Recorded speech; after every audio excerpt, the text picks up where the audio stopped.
Now that my bosses are happy, we can return to the GioMoShow, your home for Oakland sports and beyond on 88.3 FM. The previous segment that we started at 2 o'clock, we talked all about Oakland University volleyball and their 2023 season, getting the 5th seed in the Horizon League, making themselves a candidate in the tournament. Emily Wickman getting Defensive Player of the Year, as well as first team honors, and so much more. You can go back on YouTube later on when this is posted, or wherever you find your podcasts, and find more about Oakland volleyball last year. But for this segment coming up, we got the USPBL going into Week 5, rather finishing up Week 5, going into Week 6. And as you know, the GioMoShow is your home not only for Oakland sports. This is the beyond part of where your home for Oakland sports is, as we are the home of the USPBL. The United Shore Professional Baseball League played at Jimmy John's Field over in Utica, sporting 4 teams, an independent minor league baseball league of the Westside Woolly Mammoths, the Birmingham Bloomfield Beavers, the Utica Unicorns, and my Eastside Diamond Hoppers. I'm the biggest Frogs fan you'll ever find here in the USPBL, and I dare you to prove me otherwise. Find me a bigger Frog fan. I bet you can't. So in this Week 5, the Mammoths were the highlight team of the week, getting 3 wins, 2 of which over my Hoppers, unfortunately, and scoring 23 runs in that 3-game weekend they had. That's almost 8 runs a game. So the bats have been flying for the Mammoths as they got one of the best batters in the league, and Francis Florentino. Francis Florentino, of course, was mentioned as Player of the Week for the USPBL as he batted .417 and 1.167 slugging, 3 home runs, and a .659 WOBA. He's a fantastic batter. This is his 2nd Player of the Week nominee, and one of the engines behind the Westside Woolly Mammoths' crazy, crazy offense. And while we're on the subject here, let's go to Pitchers of the Week. And I mean plural Pitchers of the Week, because it looks like Connor Tomasic of the Utica Unicorns and the Eastside Diamond Hoppers' Pierce Banks shared the award for this week, as they both had phenomenal performances. Connor Tomasic pitched only 3 innings. In 3 innings, got 7 strikeouts and a .33 whip, no earned runs. So in 3 innings of work, a fantastic performance, worthy of such an award. But Pierce Banks, of course, letting it rip as he usually does. In 5 innings, he allowed no runs, 11 strikeouts, with a 58.3 whiff rate. So 2 fantastic pitchers for this week, as well as Francis Florentino, Player of the Week. A couple of trends here, like I mentioned. This is 2nd Player of the Week for Francis Florentino.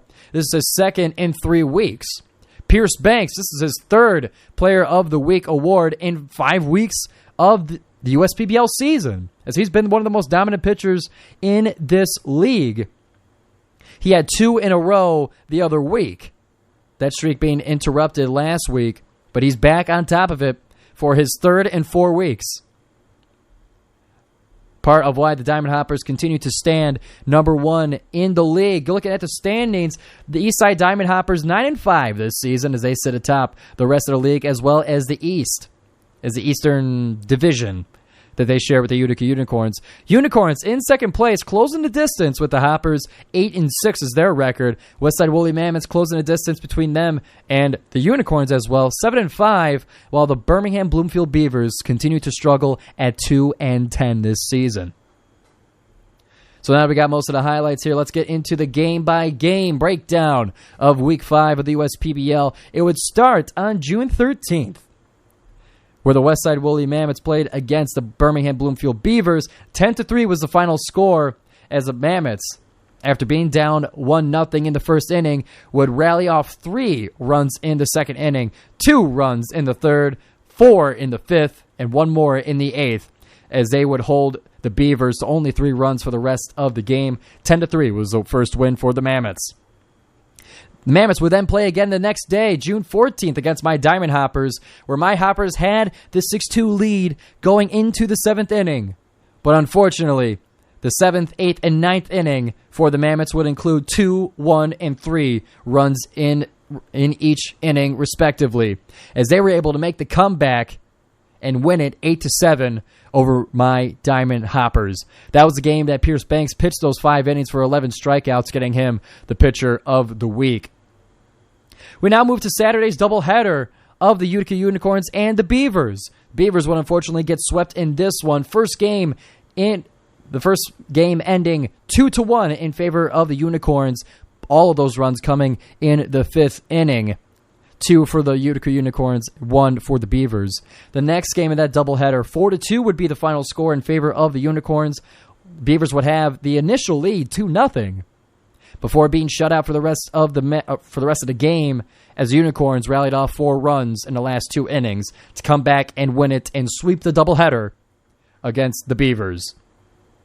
The final game of this week was the Diamond Hoppers and the Mammoths getting their rematch on Sunday. And the Mammoths would get this one too, sweeping my Hoppers. Diamond Hoppers would get the first lead, 1-0 in the 2nd inning. It would be equalized in the 3rd inning before the Hoppers would come back, get a 3-1 lead before giving it up in the final 2 innings, giving the Mammoths their second comeback win over the Hoppers this weekend, closing the distance between them and the rest of the league. So it was a quick run-through of this week's matchups. I didn't quite get to dive into them like I usually do, and I still got to get out to a game. I haven't been to a game this season. I had someone point that out to me this weekend, and I was furious at myself. I can't believe I let this all go by. 5 weeks of incredible Hoppers play, I guess except for this week, and I haven't seen any of it yet. Don't you worry. I'll be getting to Jimmy John's Field soon enough. Because what kind of Diamond Hoppers fan would I be if I don't go and see my Frogs? Come on. So that'll wrap it up for the USPBL update of Week 5. Once again, the standings. Eastside, Diamond Hoppers up in first place, 9-5. Unicorns, second place, 8-6. Mammoths, 7-5 in third. Beavers, 2-10 in fourth. And it's going to be tough for the Beavers to climb back into this one. But there's still plenty of baseball left. Anything can happen. So stay tuned for the next week of the GioMoShow. I'll tell you all about the week's 6 games.